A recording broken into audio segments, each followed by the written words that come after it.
itu kan bonus dari yang peraih emas. Kalau yang peraih perak dan perunggu, bahkan yang mungkin tidak dapat medali, itu ada apresiasi tersendiri tidak dari Kemenpora? Gini, kita kemarin sejak awal kita mengirim seluruh atlet terbaik tanpa tebang pilih.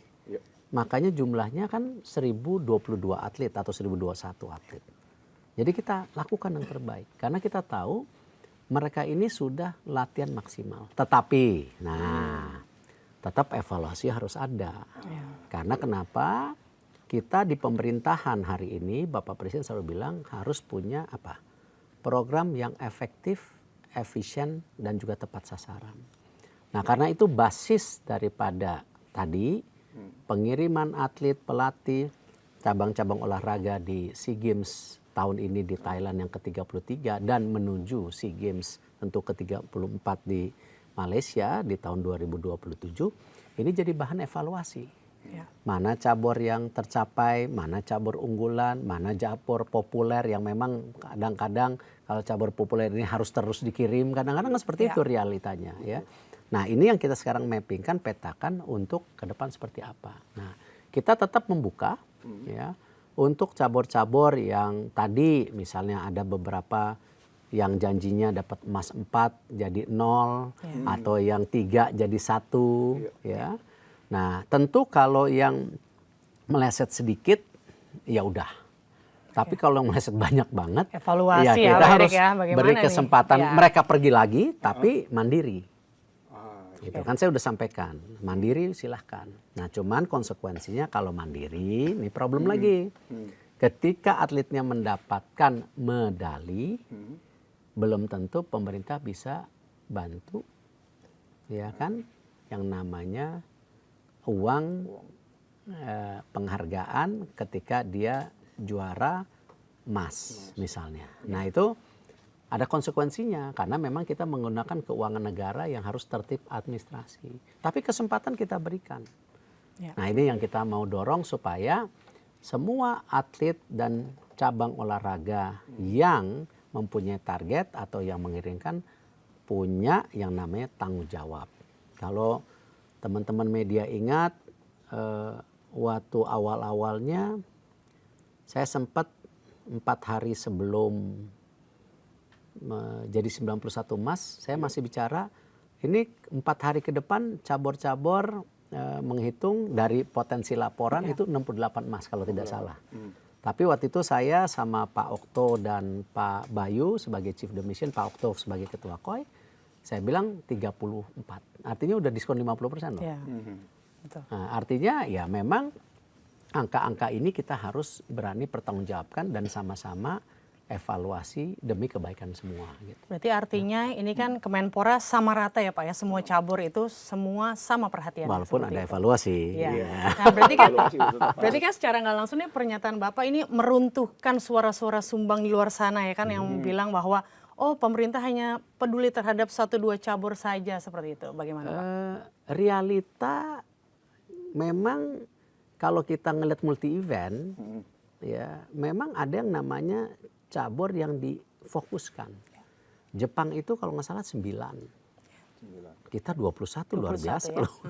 Nah, jadi tapi kan tadi datanya dari 91 emas, 58 emas sudah dari cabur unggulan dan maunya harus di atas 70.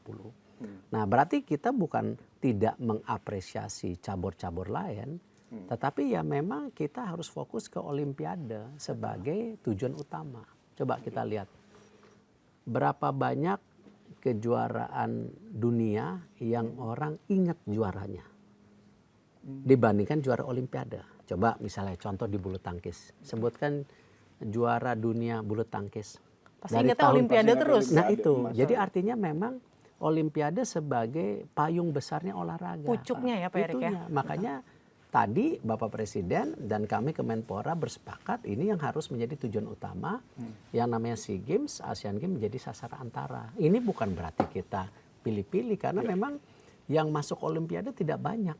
Dan kita bisa lihat kalau di SEA Games ini kenapa selalu tuan rumah jadi juaranya. Karena tadi cabang-cabang olahraganya tidak semua cabang Olimpiade itu diikuti. Iya. Nah itulah kenapa saya bulan Februari ini sudah kirim surat ke menteri-menteri olahraga, mau nggak kita konsolidasi untuk SEA Games ini ya menjadi road to Olimpiade, apalagi sudah banyak Olimpian yang ada di Asia Tenggara, ya kan? Iya.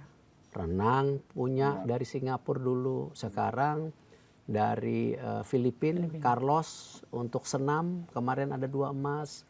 Ada juga Olimpian lain dari banyak negara di Asia Tenggara. Bibit-bibitnya udah mulai artinya terlihat ini ya Pak jangan Erik ya. terputus karena cuman ingin juara umum, boleh. Ya. Tapi yang cabang Olimpiadanya jangan diputus.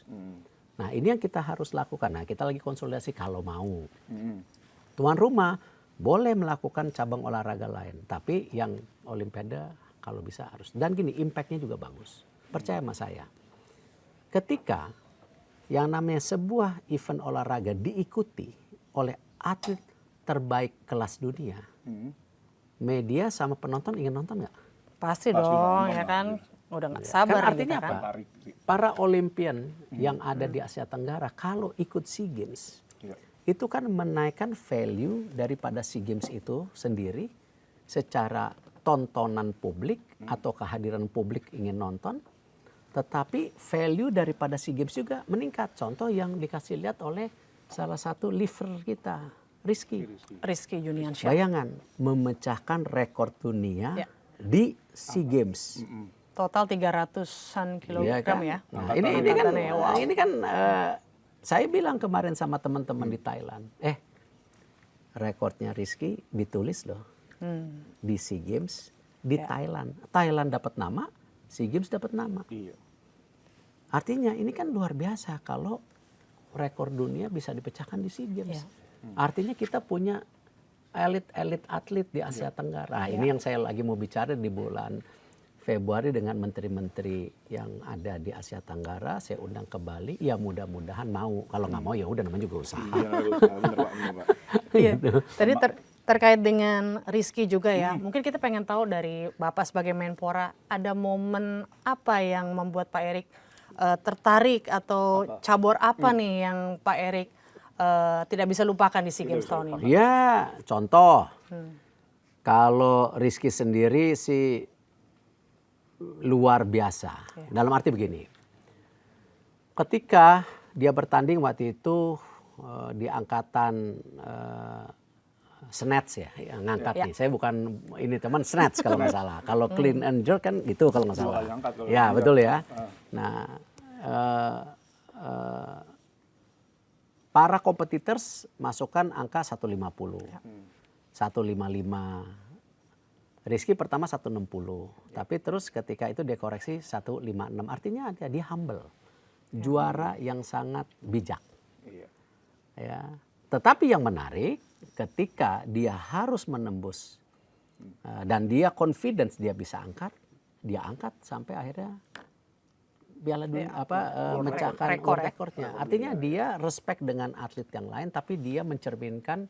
Nah ini yang message-nya yang kita mau sampaikan, bahwa sekarang yang kita lakukan di Kemenpora ini dan Bapak Presiden ingin melakukan yang sama, olahraga tidak hanya sebagai duta bangsa, tapi juga mencerminkan kedikdayaan. Artinya ini contoh kedikdayaan Indonesia yang terjadi di SEA Games kemarin memecahkan rekor. Ya kan, dunia. Gitu.